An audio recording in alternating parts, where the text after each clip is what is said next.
school shooting families, because the last time I was in Minneapolis, it was of course to meet with some of those families. I understand that a couple of the students have made near miraculous recoveries, and just that was a very special moment for me to be invited into that community at a time of grief. And I hope that all of them know that though I didn't get to see them this particular time, I've been thinking about them and their families quite a bit. Now, to talk about what I am here to do, which is federal law enforcement, to enforce our immigration laws, I want to say just a few things. First of all, I wanted to meet with business leaders, with ICE officers, with local law enforcement to try to understand a little bit better what's going on so that we can tone down the temperature a little bit, reduce the chaos, but still allow us as a federal government to enforce the American people's immigration laws. That is the purpose of my visit. Now, this is step one or step two of that process. There's going to be a lot of work that follows through from here. I'm happy to talk about that, but I think I learned a few things that were very important. So number one of the things I learned is that the guys behind me are doing an incredible job, and frankly, a lot of the media is lying about the job that they do every single day. Now, it doesn't mean that there aren't occasionally stories out there, there aren't occasionally videos out there that suggest that these guys, or at least some of the people who work for them, are not doing everything right. But very often, if you look at the context of what's going on, you understand that these people are under an incredible amount of duress, an incredible amount of chaos, and because of a few very far left agitators, a lot of these guys are unable to do their jobs without being harassed, without being doxxed, and sometimes without being assaulted. That's totally unacceptable. And that's one of the things that I want to send a message to is, yes, come out and protest me, protest our immigration policy, but do it peacefully. If you assault a law enforcement officer, the Trump administration and the Department of Justice is going to prosecute you to the fullest extent of the law. And I wanted to show some support for these guys who, frankly, are operating in a very, very tough environment. I heard a lot of stories today about that I think drives home just how chaotic the environment on the ground here has already gotten. For example, did you know that within the last, I think, week or so, maybe even more recently than that, you had a couple of ICE officers who were off duty, who had been doxxed online, who were sitting and having a meal at a restaurant in Minneapolis when a bunch of agitators showed up, locked the door, made them feel like they were in danger for their lives, and then, of course, it was federal law enforcement officers who had to come up, lower the temperature on the situation, and actually get those two off-duty officers to a point of safety. Now imagine, if you would, your life and your perspective on law enforcement if you can't even go to a restaurant without some agitators locking the door and making you feel like your life is in danger.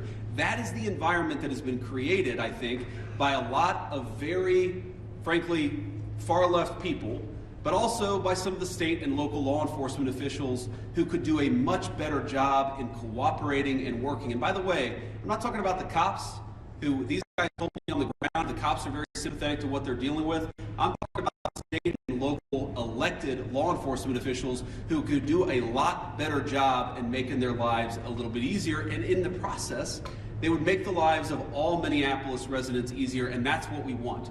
We want to be able to enforce the immigration laws on the one hand, while on the other hand, we want to make sure that people in Minneapolis are able to go about their day. And I want to say just one last point on this. So I heard from a business leader today who told me a very tough story, and I think so much of what's gone wrong in Minneapolis is people not trying to understand the perspective of somebody else. Try to understand what somebody else is experiencing, whether they're a law enforcement officer or anybody in the community here in Minneapolis. So they told me a story about this manufacturing facility where an illegal immigrant was being arrested, and as these employees are going into the manufacturing facility, all of a sudden an illegal immigrant shows up, they don't know it's an illegal immigrant, and then a bunch of ICE officers descend. Now these people just want to go to work, they want to go to work safely, and now all of a sudden there's a major law enforcement operation happening right outside their place of business. Now from one perspective, I certainly understand why a business leader or why an employee would say, whoa, what's going on? It's a little scary no matter your position in life if a bunch of cop cars show up and they're arresting somebody. Now the additional context is that we know that people online have been encouraging illegal immigrants that one way they can evade arrest is by showing up at a legitimate place of business, making it impossible for these guys to actually enforce our immigration laws. So while I can understand the perspective of somebody who doesn't want to see an arrest happen at their place of work, I can also understand the perspective of our immigration enforcement officers who have to do their job and can't allow a heckler's veto over our immigration enforcement. And so much of what's gone wrong is the failure to do that. And here's the point. We can do a good job of enforcing our immigration laws without the chaos, but it actually requires the cooperation of state and local officials. If you look at blue cities and blue states, red cities and red states, you go to Austin, Texas, or Memphis, Tennessee, you go to the state of Texas, obviously a very red state, or the state of Tennessee, a very red state, but you've got blue cities within those states, you do not have this level of chaos. The reason why things have gotten so out of hand is because of failure of cooperation between the state and local authorities and what these guys are trying to do. We have a ton of resources, a ton of ICE agents in this city right now that I would rather us not have. I'd love to send those guys home. They're not even doing targeted immigration enforcement. They are trying to protect ICE officers who are doing immigration enforcement, because when a crowd surrounds them and these guys call 911, the local officials, the local cops have been told to stand down. So we have people here who aren't even doing immigration enforcement, they're doing force protection. So that if a rioter tries to ruin the life or assault an ICE officer, they're actually protected.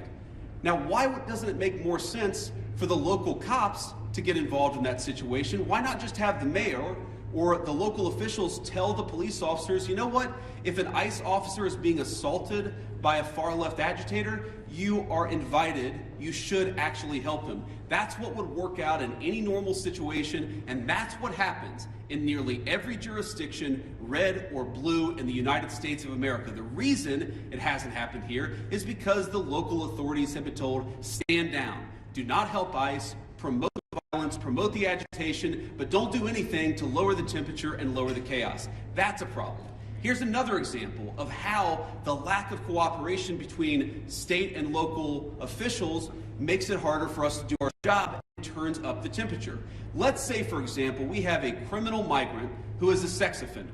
And let's say that we've got to go and arrest that person who, Democrat or Republican, wants a sex offender living in their community. I would assume, I would hope that most people don't. But because they're an illegal alien, we don't know their last address. We may have known their address 3 years ago, but we don't know their address now. What we'd like to do is talk to local officials and say, you know what, according to the Medicaid rules, where was the last address this person was domiciled? Or according to a SNAP application, a food stamps application, maybe that could give us insight to where this person is today. Or maybe they had some local court trouble. We could go to the local courthouse or even the local jail and try to find where this criminal sex offender is today. The local authorities have been told, do not cooperate. So these guys are trying to go out and enforce the law. They're trying to arrest sex offenders, but they're trying to do it in an environment where local officials have been told, do not help them, do not provide intelligence about where these sex offenders might be. This is disgraceful. And there are a lot of things that all of us could do better to lower the temperature, but the number one thing that I learned today is that the best way to facilitate reasonable enforcement of the law, but also to lower the chaos in Minneapolis, would be for state and local officials to cooperate. Now, I will say, on one final positive note, I actually think that there's some hope, some reason to think that there's going to be better cooperation in the weeks and months to come. I think that because I've talked to some of the local officials here. I think there are reasons to believe that these people are going to step up and actually ask the cops to protect our ICE officers when they're being assaulted, who are going to ask the local courts to cooperate with getting criminal sex offenders out of our community. That's a good thing. That's the good news, and that's something I'm going to work on when I get back to Washington. But please, if you're a local official, if you're the mayor of this town, if you have any influence over those people, just tell them to cooperate. Because we could have immigration enforcement operate as smoothly and without the chaos that we see in Austin, Texas, or Memphis, Tennessee, or even rural parts of the state of Minnesota. All we need is a little cooperation. I guarantee you, we're going to do the best to be professional, to respect people's rights, to not do anything that we don't have to do in order to enforce immigration laws, but it would make our lives a lot easier, it would make our officers a lot safer, and it would make Minneapolis much less chaotic if we had a little bit of cooperation from the state and local officials. With that,